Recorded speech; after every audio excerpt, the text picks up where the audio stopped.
It was comfortably cool in the functional, little control room, but Morley was sweating, gently and steadily. His palms were wet, and the thin thoughtful face, shining in the glow of the instrument panel light, was wrinkled in an agony of concentration and doubt.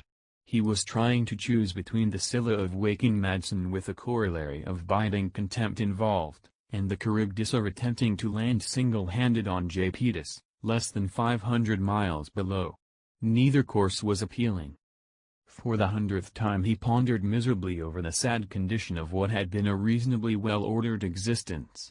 The worst of it was that he had only himself to blame, and he knew it. No one had forced him to leave a comfortable, if poorly paid position with General Plastics, and fill out an employment card at Satellites Incorporated. He could not explain the obscure compulsion that sparked his little personal rebellion. He didn't know, or need to know, that other generations of Morleys had fought in revolutions, or sailed in square riggers, or clawed gold from mountainsides. When he went to the Spaceline, the puzzlement of his few friends was profound, but hardly more so than his own. And now, after almost a year of upheaval and change, he was piloting a spaceboat along an involute curve ending on the surface of Saturn's eighth moon. And he was still puzzled. Satellites Incorporated had done as well as possible with the raw material known as Morley, Vincent, number 4628. His psychograph indicated a born subordinate, with a normal IQ, reasonably stable and trustworthy though below average in initiative. They didn't inform him of this, or the fact that they had analyzed the neurosis which had driven him to the Spaceline, and which had created by that very action the therapeutic aid he needed. Many spacemen had similar case histories. It was those who fought the compulsion who sometimes turned down dark pathways of the mind. For 6 months he attended cadet school, and graduated in due time, 14th in a class of 50. The next day he was assigned as 4th engineman to the space freighter Solarian, bound to Port Ulysses, Titan, Saturn system, with a cargo of mining machinery and supplies. They blasted off from Chicago Spaceport on a raw March midnight. Just another rocket takeoff, routine stuff, now. But have you ever seen it? The night, the wind, the distant city glow in the sky? On the strip squats the massive bulk of the rocket, loading hatches closed, sealed portholes gleaming through the gusts of rain that sweep the field. In the soundproofed spaceport control tower the officials are relaxed over coffee and cigarettes. Their part is over, they sit watching. Somewhere in the mighty shell on the field, chronometer hands reach the calculated second, a circuit closes, relays chatter briefly. The rocket igniters are firing, flame billows over the field, a low rumble from the tubes builds to a throbbing roar. 20 miles away a housewife looks up, a question on her face. Her husband listens and smiles. It's the Saturn rocket. It's here in the paper, under departures. On the field the roar rises to an insane bellow of sound. Under the mighty jets, the 10 feet of concrete and the solid earth beneath it are shaking. In the insulated control tower a water glass dances in its holder. The watchers are not relaxed now, they lean forward. It's old stuff, routine, pre-calculated to a fraction of a second, but, watch. There, a stir, movement. Slowly at first, with a deliberate and awful majesty, then faster and faster. Straight toward the zenith the ship rises, trailing fire. Faster yet, hurling herself upward, under full power, through the last threads of atmosphere. Upward and onward, out past Roche's limit, out where gravity dwindles toward zero, into the Empyrean where the shades of dead spacemen cruise the cosmos in their phantom craft, spaceborne in the night. After he had recovered from the pangs of his initial attack of space nausea, Morley enjoyed himself. He had one minor social asset, a retentive mind, well stocked with general information. If the two apprentices got involved in an argument over the identity of the highest peak in America, Morley was the inevitable arbiter. He could with equal facility name the author of a recent bestseller, or inform you that a young seal was a cub, a young hare, a leveret, and a young swan, a cygnet. He was fairly popular with the crew, except for a big Norwegian from New York, named Olaf Madsen. Madsen was a chunky, hard-bitten veteran of the spaceways.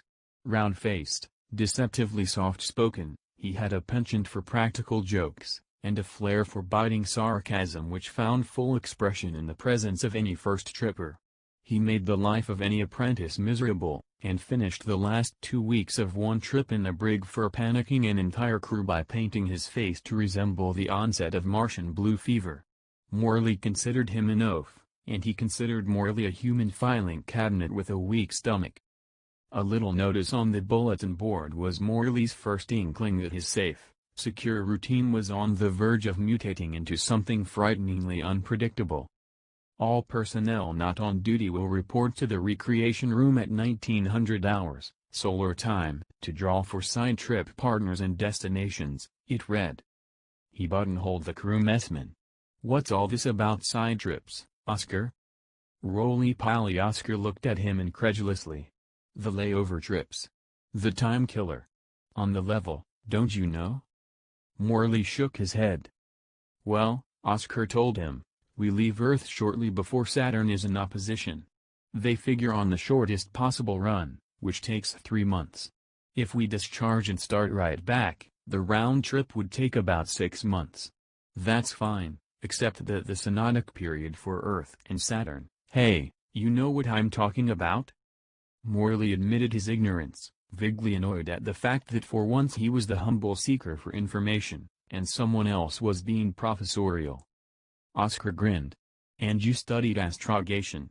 Well, when Saturn and Earth line up with the Sun, it takes 378 days before they get in the same position again. So if we got back to Earth's orbit in 6 months, we'd still have about 180 millions of miles to go, because Earth would be on Sol's other side at that time, in superior conjunction to Uranus." Morley digested this, while Oscar basked in the light of his own knowledge, enjoying himself hugely. "And the trips, Oscar?" "We lay over 3 or 4 months, till opposition time isn't too far away, and we pick partners and destinations by lot, and go out to Saturn's other moons on prospecting trips, ore deposits, jewels, botanical specimens, etc. Half for us, and half for the company. It's a good deal, a regular vacation, and those 2 men craft are sweet stuff. And if you're lucky," he went on, but Morley heard no more. The prospect unnerved him. He was terrified at the idea of changing a safe subordinate position for that of an active partner, however temporary the arrangement might be. At the drawing, his hunch of impending misery proved all too real. He wound up facing the prospect of a stay on the frozen hell of Phoebe, scouring the miniature mountains for Jaipuri crystals, with Madsen for his only companion. A week later the Solarian teetered down to a landing at Port Ulysses. With various expressions of profane and unbounded delight from her crew, she was turned over to the stevedores and the maintenance gang. Thereafter, at intervals, the 30-foot spaceboats took off from Mimas, Tethys, Dion, or whatever way stop the lottery had decreed. Madsen and Morley left on the 4th night, with Phoebe hardly a week's run from them at 10 miles a second. Madsen was at the controls. Without a single spoken word on the subject, he was automatically the captain, and Morley, the crew. The situation crystallized 24 hours out of Port Ulysses. Morley was poring over the ephemeris prior to taking his watch at the controls when he became aware that Madsen, red-faced and breathing heavily, was peering over his shoulder. Morley stiffened in alarm. "Is anything?" he quailed under Madsen's glare. "Not yet, but there's liable to be if you don't smarten up." The Norwegian's blunt forefinger stabbed at the page Morley had been studying. "Phoebe, mister, happens to be Saturn's 9th moon. Get it? You can count, can't you?" Morley flushed, and fumbled miserably for a reasonable excuse. There was a gleam of contempt in Madsen's eyes, but he spoke again more quietly. "I'm going to eat and catch up on some sack time. We'll be right on top of Japetus in short order.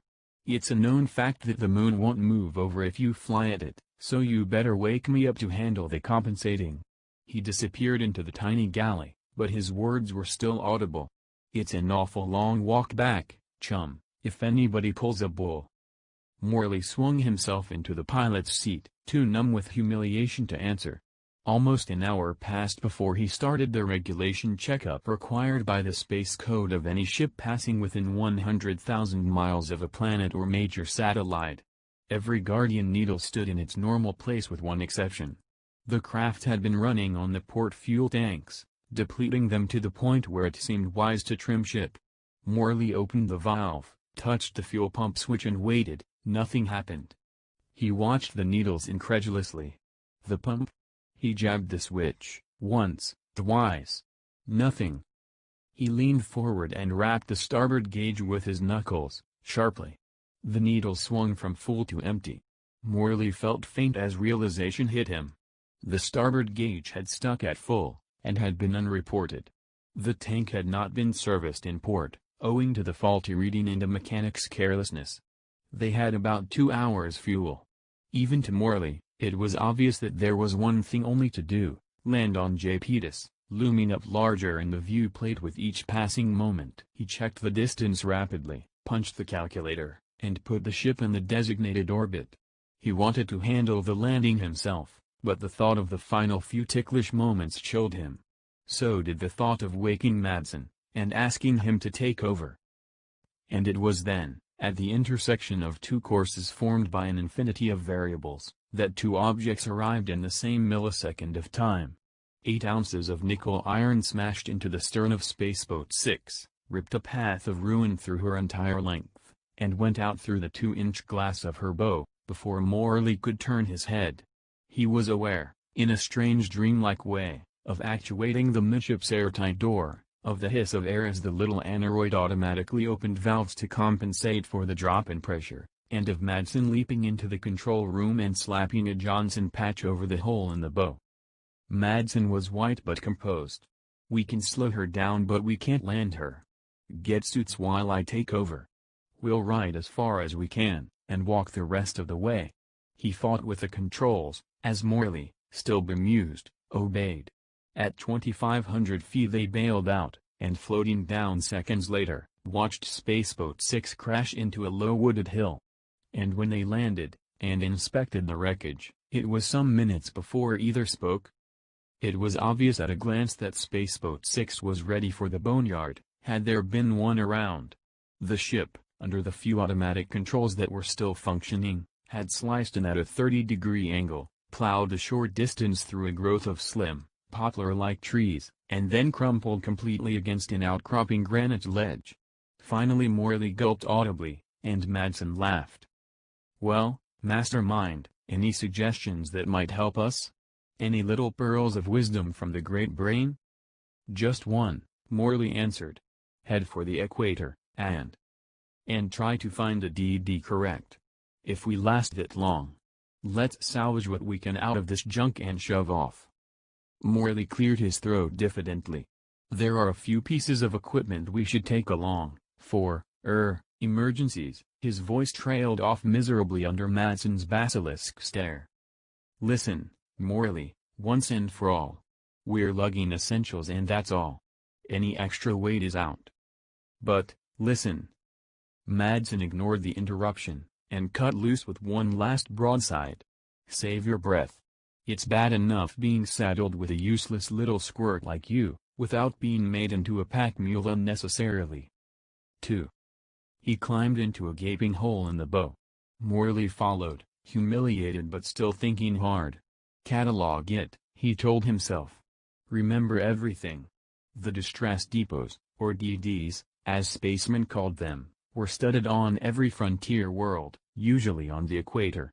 They contained 2 small spacecraft plus ample supplies of food, medicine, and tools. When wrecked, get to a DD and live. It was that simple. They spent an hour worming their way through the shambles that had been the well-ordered interior of Spaceboat 6, before emerging to take stock of their loot on the ground outside. Both men knew that they were pitifully equipped to cover several hundred miles, on foot, in a completely hostile environment. Suddenly Madsen looked up from the sextant he was examining. "How come this gravity, brain? I weigh about 100 right now, I figure, and that's too much, by plenty. Japetus isn't a quarter the size of our moon." "It's supposed to have a core of heavy radioactive metals," said Morley, thoughtfully, and a corresponding high density. Keeps it warm anyway, instead of a big icicle, like Phoebe. Phoebe. Madsen laughed. I remember, back in '89, he stopped abruptly at a rattling from the ledge. A green, little lizard-like creature was scrambling frantically over the granite, while hot in pursuit were three spiders. Black, they were, a black like living velvet, and incredibly fast as they closed in, beady stalked eyes fastened on their prey. They were deliberately herding the desperate lizard toward a cleft in the rock. As the creature leaped into the opening, another spider dove at it from the recess. The others closed in. There was a hopeless hissing, a vicious clicking of mandibles. The struggle subsided. Once again the day was silent. Madsen holstered the blaster he had drawn and looked whitely at Morley. Pleasant pets, he grunted. Poisonous and carnivorous, too, said Morley, shakingly. I remember reading that Valdez dissected one when he first landed here 20 years ago. One of his crew was bitten, and died in less than 5 minutes. Madsen was thoughtful. We could stand a little briefing on the local flora and fauna, but palaver won't get us to the equator. And that little stock treatise entitled Physical Attributes of Phoebe is worse than useless. Lucky the sextant is okay, we can at least check our latitude. There's just one flaw. What's that? Which way do we go when we hit the line? The DDs are spaced 90 degrees apart. We might be within 100 miles of one. If we head the wrong way, we'd have 300 or 400 miles to go. There's no method of figuring our longitude. Morley was staring sunward, with thoughtful eyes. Yes, there is, he said quietly. Madsen's jaw dropped. Give, he said. We both forgot something we know perfectly well. Notice the sun? It hasn't moved perceptibly since we landed. Japetus doesn't revolve on its axis. So what? Two things. 1, no night, since we're on the sunward side. The sun will move from side to side in the sky, reaching its lateral limits when Japetus is in quadrature in regard to Saturn. If we were here for a month, we'd see Saturn rise, make a full arc through the sky, and set. Let's hope for a shorter stay. Go on, said Madsen, and suddenly there was nothing patronizing or scornful in his voice. 2. We came in over the pole almost exactly at inferior conjunction. Right? I think I get it. Madsen answered slowly. For a moment Morley was silent. He could almost smell the dingy classroom in Port Chicago, almost see the words on the examination paper in front of him. The paragraph leaped out, limned sharply in his mind. Section 4, Subhead A, Solar Space Code. The initial distress depot on any satellite shall be situated, when practical, on the prime meridian. For the purposes of this act, the prime meridian of a satellite shall be the meridian that bisects the Sun when the satellite is in inferior conjunction. Quarter-mile belts shall be burned 50 miles to the north, south, east, and west as guides. Radio beacons will operate, unless impracticable due to atmospheric conditions, or other reasons. We're on, or practically on the prime meridian right now, said Madsen. A trek due south should hit DD number 1 square on the nose. Right? Right. 200 or 300 miles to go. We might make it in 2 weeks. Madsen squinted at the stationary disk of Sol, hanging in the sky. Let's load up and get started. The sooner we're on our way, the better. Both men had discarded their space suits, were dressed in the gray work clothes of Satellites Incorporated. Equipment was easily divided. Each had a blaster, and a wrist compass chronometer. Radio was useless on Japetus, and the little headsets were ruthlessly jettisoned. The flat tins of emergency food concentrate were stowed in 2 knapsacks. Madsen took charge of the sextant, and Morley carried a light-weight repeating rifle for possible game that might be out of blaster range. Canteens, a pocket first aid kit, and a small heliograph, were the final items, except for several articles which Morley unobtrusively stowed away about his person. Less than 3 hours after the crash, the 2 men shouldered their burdens, took a bearing to determine their course, and headed into the south. In a matter of minutes Spaceboat 6 was out of sight. With Madsen leading, they threaded their way through the scant undergrowth. Underfoot the dry, broad-bladed grass rustled through in morning that had no beginning or end. Farther away were other and less easily explained rustlings, and once both men froze as a half-dozen of what looked like baby dragons arrowed past within yards of them. "Formation flying, like ducks," muttered Morley, watching from the corner of his eye. When the whispering of scaled wings had died away, the castaways resumed their steady plodding into the south. Twice they crossed small freshwater brooks, providing a welcome opportunity to drink their fill, and replenish the canteens. The going was easy, since the footing was in fairly dense soil, and the scrub was not so thick as to provide any difficulties. After 8 hours of nearly continuous travel, they reached the banks of a third stream. Here Madsen stopped, and dropped his knapsack to the ground. "Campsite," he grunted. "Alabama," Morley murmured. Madsen goggled. "Are you delirious? What do you mean, Alabama?" Morley laughed sheepishly. "Alabama means here we rest," I said it without thinking. Madsen was grinning now. "What beats me is how you remember all that junk. I'd go nuts if I tried to clutter up my mind with a bunch of useless data. Alabama." "I don't have to try to remember things," Morley said thoughtfully. "If I read or hear something that seems the least bit curious or unusual, it just sticks. And sometimes it's useful." "Such as?" "Well, remember when Storybook ran a mile last year in 1.29? He was the first to break 1.30. Some Joe that knew a lot about horses gave me an argument in a bar about the first horse to break 1.40. He bet me 10 credits it was Man o' War. I knew it was 10 bro egg, and I got an almanac and proved it." Madsen looked up from the tin of coffee concentrate he was opening. "Hasn't anyone ever tried to win an argument by poking you one in the snoot?" "Once or twice." Morley was almost apologetic. "But I learned judo a few years ago, just for the hell of it, so I didn't get hurt much." "You're a whiz with the saber, no doubt?"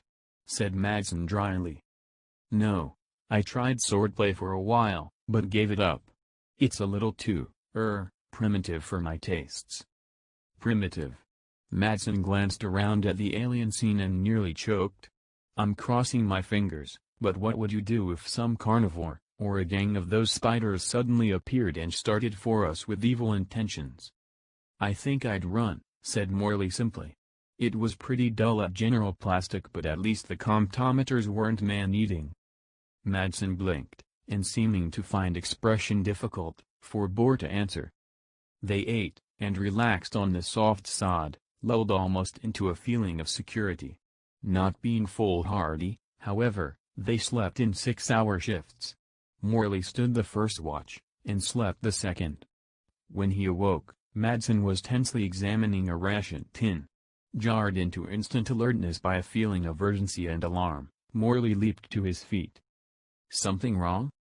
Without answering, Madsen handed him the tin.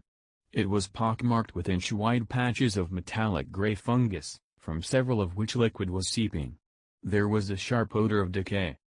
Madsen was hastily dumping the contents of the knapsacks on the ground. Morley joined him, and both men commenced scraping the clinging gray patches from the tins. All but 3 were perforated and ruined. "We'll at least be traveling light from now on," Madsen said. "Any idea what this stuff is?" "Some of that lichen, or whatever it is, was around the scene of the crash," Morley answered.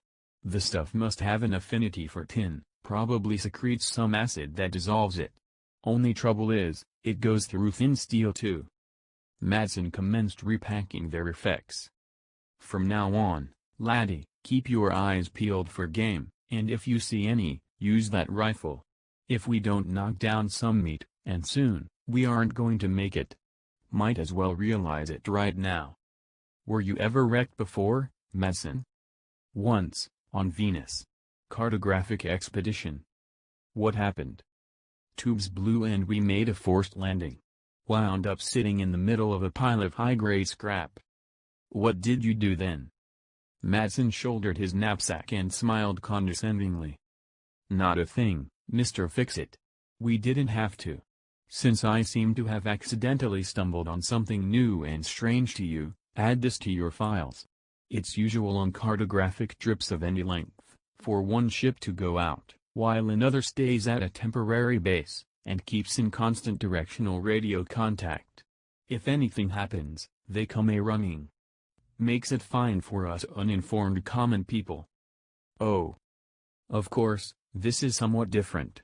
If we don't get out by ourselves, whoever finds us need only say, X marks the spot.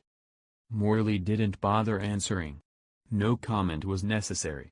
He knew as well as Madsen that whatever margin of safety they possessed had been shaved to the vanishing point.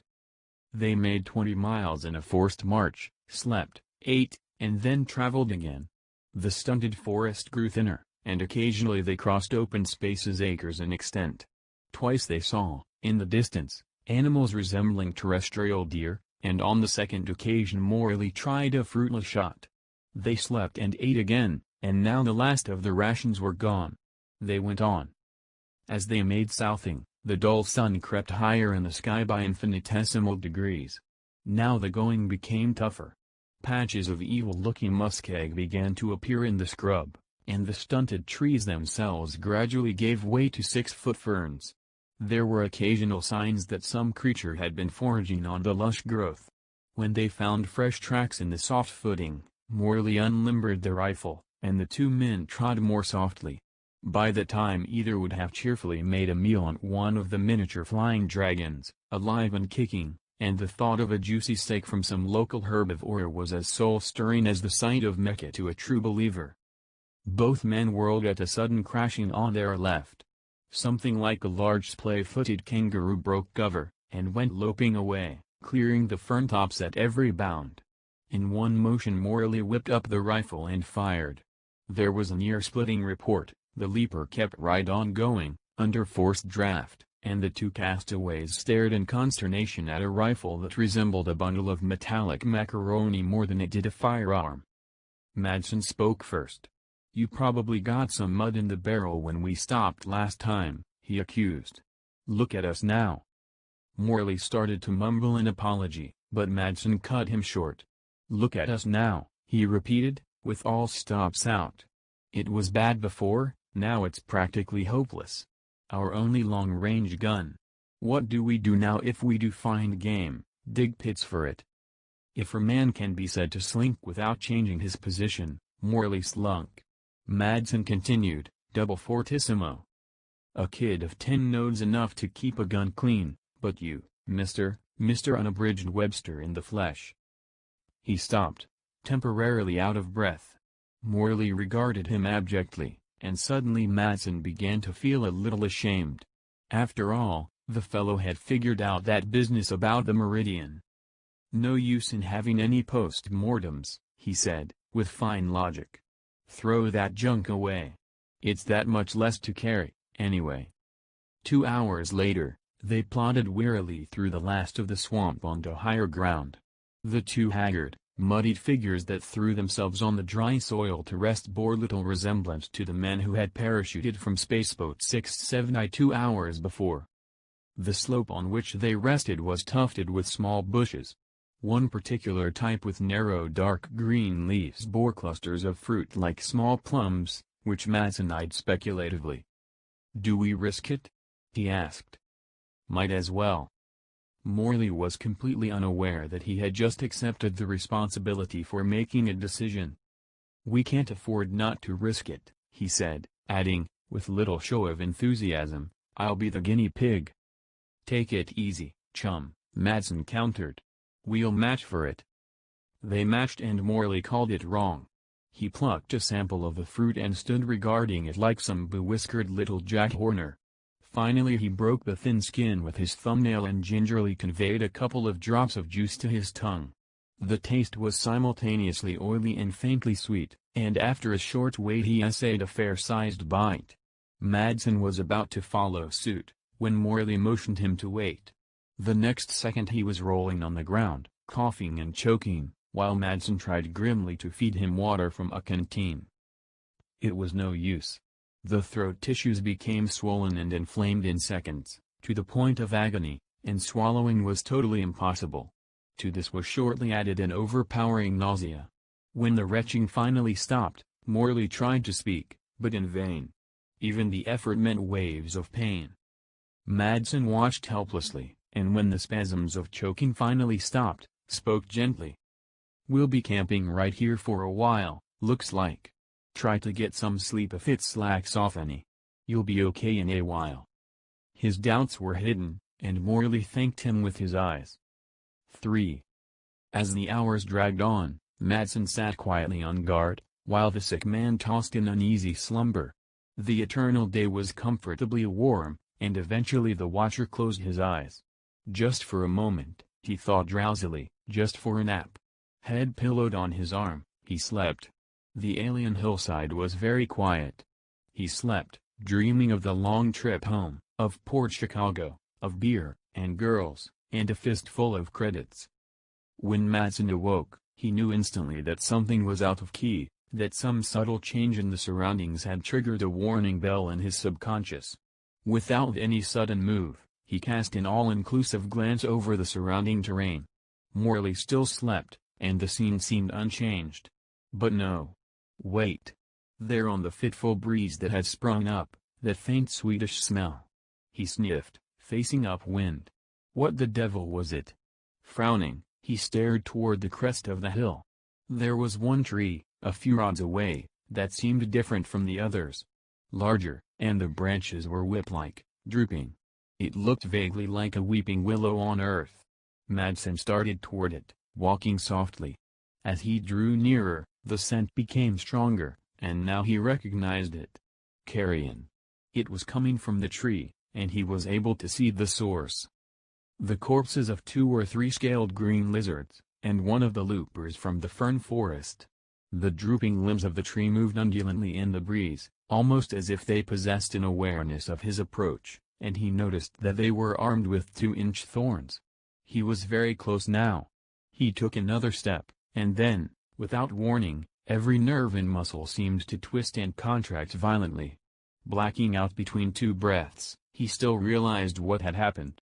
Once before, on Sears, he had experienced the paralyzing effect of a blaster bolt from a weapon set at high aperture. An hour passed.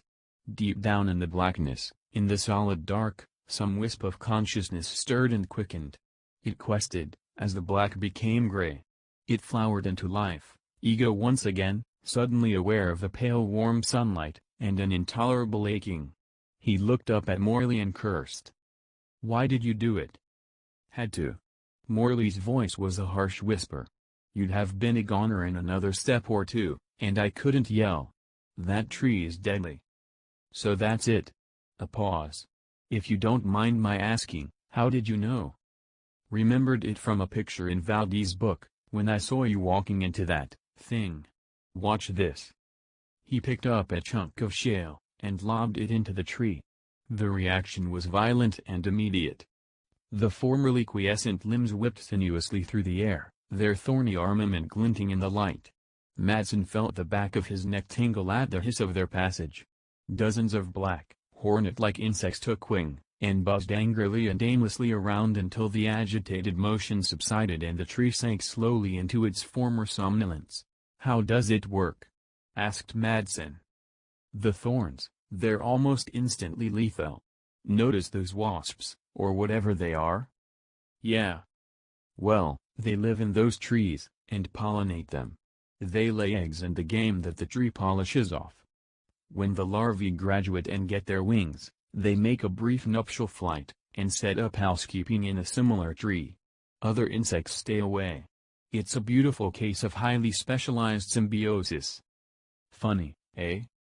"Not very. You might say our position is similar, to a degree. How are you feeling now?" "A lot better, except for the ache. Your throat seems to be coming along all right, too." His eyes ranged the slope, estimating the distance to their initial resting place. "Man alive, I was lucky to be in range." "You were at that, Madsen. There's just one chronic bug in energy weapons, the old law of inverse squares. Short-range tools, that's all." "You said it. Say, Morley." "Yes." "Doesn't the symbiotic relationship usually refer to some type of parasitism?" Sort of a put-and-take game, with one organism doing all the putting, and the other, all the taking? Can it be? Thought Morley, incredulously. Honest gratitude was natural, but the idea that Madson's granite exterior might conceal a slowly burgeoning respect. Not exactly, he said carefully. Often there is a mutual dependence, as with us. That's what I meant to say in the first place. Thanks. I feel, well, pretty foolish about being so careless, and holding us up. Not that I'd have gone on walking into that tree, mind you. And I'd hate to have you think of me as a human, Liana, or Remora, or something. Don't be silly. We're partners, aren't we? Yeah, that's true. Morley, Well? Thanks, a lot. That's all right. Skip it. The mesa stretched to the horizon on all sides, timeless and forbidding, drowsing through the sunlit millennia. To a casual celestial voyager, it would have appeared barren of life, except for the two scarecrow figures which scrabbled in the sand in spots where a stunted, ropey vine was growing. At intervals one or the other would triumphantly dig out a baseball-sized melon-like object, and wolf it hungrily, the juice dribbling over his bearded chin. The trail they had made was blurred in spots where they had fallen, light-headed with weakness. The melons helped, though their caloric count would never constitute a dietitian's dream of joy.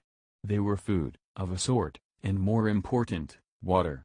Finally one of the figures scrambled to his feet, and stared defiantly at the dim sun, higher now, but still far from the zenith.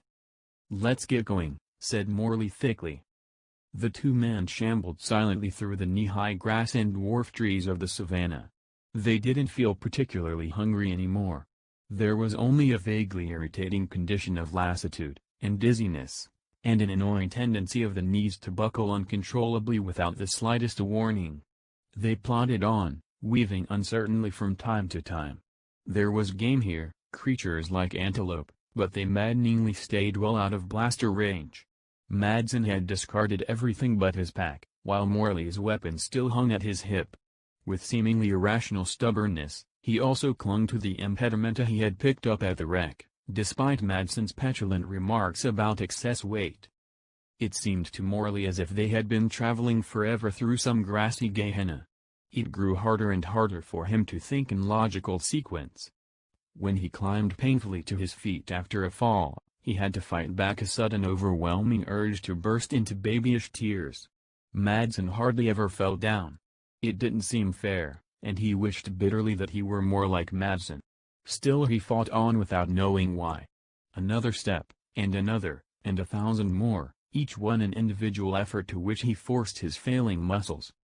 Another eternity or two passed, and suddenly Madsen staggered and sat down in his tracks. He stared resentfully at his knapsack and then peered up at Morley.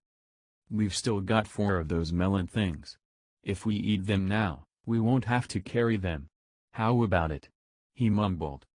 Through Morley's weariness crept a doubt as to the validity of his comrade's logic, but it seemed to be too difficult to analyze at the moment.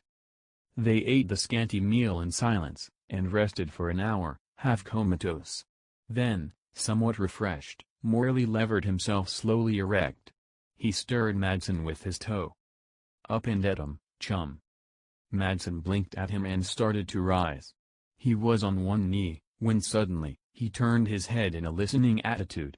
Morley had heard the distant hum, too, and was standing stock still, an anxious frown on his gaunt face. Madsen was on the verge of scrambling to his feet, when Morley spoke. Don't move. What's the... Shut up, for God's sake. Don't stir. He was trembling, his bony features white as paper under their coating of grime. Madsen froze, wordless. Sailing through the tall grass, straight toward them, came one of the gray antelope-like creatures. It passed within 20 feet. They could see the heaving flanks, the foam on its muzzle, the rolling, terror-stricken eyes. Close behind, and closing in rapidly, came the origin of the hum. It was a host of tiny iridescent flying creatures, no larger than bumblebees. They streaked by, green and crimson winged gems, the hum rising to a vicious crescendo. The chase ended 100 years away. As the cloud struck, The antelope screamed, a lone cry of agony and despair. It staggered once, tried to leap forward, staggered again, was down. There was a threshing, a violent movement of the grass, then silence. 4. A quarter of an hour passed before a rising hum announced the ending of the feast. The component parts of the cloud took flight, coalesced into a group, vanished into the distance. Madsen broke first, heading for the remains of the antelope, with Morley close behind. The animal lay in a heap, drained of every drop of blood, its punctured eyes staring sightlessly at the empty heavens. "Meat," babbled Madsen. "Chops, steak, liver, heart." "Shut up," Morley said curtly, and started a fire. He bent to the butchering. They ate, new life flooding into them. They were suddenly deeply conscious of the incredible sensation of being fed, of resting with a full stomach, of enjoying a reprieve that might be a pardon. Madsen stopped picking his teeth for a moment. "Did you know what those things were?" he asked. "Sure. Sengers, Valdez called them. Means bloody in Spanish. They're blood drinkers. There's one thing, though, you're pretty safe if you don't move. Those sweet little birds, and they're birds, as a matter of fact, hunt by sight." Madsen was silent. Then he laughed, and turned to eye the remains of the antelope fondly. "And to think we didn't even have to bleed it," he said. "When we get back, you might recommend some books for me to read, if you feel like doing a good turn." Morley was laughing, too. "It's a deal." When they resumed their trek, both knapsacks were loaded with meat, cut into strips, and well smoked. The travelers were staggering no longer, though once again they were traversing rising ground. An 8-hour march brought them to the summit. At their feet the ground fell away in a sharp slope, to level off a few miles in the distance, and there, flowing from the west and swinging in a broad arc directly into the south, was the silvery sheen of a river. It seemed like a great question mark, its ends disappearing over the deceptively close horizons of the little world. Madsen peered at the bright interrogative streak. "Pardon my ignorance, pal, but is that river really flowing south, or am I dreaming?" "No, it's not a dream. We've been coming over a watershed evidently. That should simplify matters. We get to the river, build a raft somehow, if there's timber, and travel in luxury. Right?" "Right." A few hours of easy travel brought them to the bank. For some time it had been evident that there would be ample material for a raft. Now Morley looked at the foot-thick trunks around them, and said thoughtfully, "We'll have to work downstream and look for windfalls or something. We aren't equipped for lumberjack work." They had paralleled the stream for some time when suddenly Madsen shouted in exultation. "Look!" They were standing at a point of land at a juncture of the river and an evil-looking backwater some 20 feet wide. It was bridged by one fallen trunk, and on the other side were several more, where a falling giant had brought down his neighbors in his collapse. Madsen hastily started across the trunk which bridged the slough, ignoring Morley's admonition to take it easy. Halfway across, a rotten piece of bark crumbled under his tread. He caught at the stub of a limb, preventing a full-length fall by a narrow margin, and wound up standing in semi-liquid, knee-deep mud. He had placed his hands on the fallen trunk, preparatory to climbing back on it, when, with hardly a warning ripple, something flipped from the muddy surface and clamped around his wrist. Another slapped across his neck, and clung. Madsen tore at them in vain, waves of revulsion flooding him. The things were inch-thick ribbons, a foot and a half long, and about 6 inches wide, a mottled green in color. There was an unspeakable repulsion about their touch, and they were coldly, clammily strong. Now the surface of the slough was churning as the hideous swarm converged, and Madsen felt his strength fading as a light dims when an electrician turns a rheostat. He tried to keep fighting, but his muscles refused to answer his will. Immobile, but fully conscious, with his insides a ball of cold horror, he waited. Meanwhile, Morley, on solid ground, was clawing the contents from his knapsack, scattering jerky on all sides. The tableau on the bank was within Madsen's range of vision as he lay half immersed in mud, with the stomach-turning horrors greedily gluing themselves to his exposed hands and face. To the sick helplessness with which he faced the end, was added a hopeless burning rage. What was Morley doing? Planning to offer the things some dried meat? A handful of near leather for something that lusted and craved for hot blood? What a way to cash in! A living buffet dinner for alien monstrosities, while a white-faced weak sister fumbled frantically, safely, in a useless knapsack. A band of cold, hungry malignance fastened itself to his forehead, just missing his left eye. Dully, he watched Morley come up with something like a small flashlight, saw him thumb the switch, and commence crawling out on the log to where Madsen lay half submerged. Once within range, he played the invisible beam from the little device over Madsen's inert body. The result was instantaneous.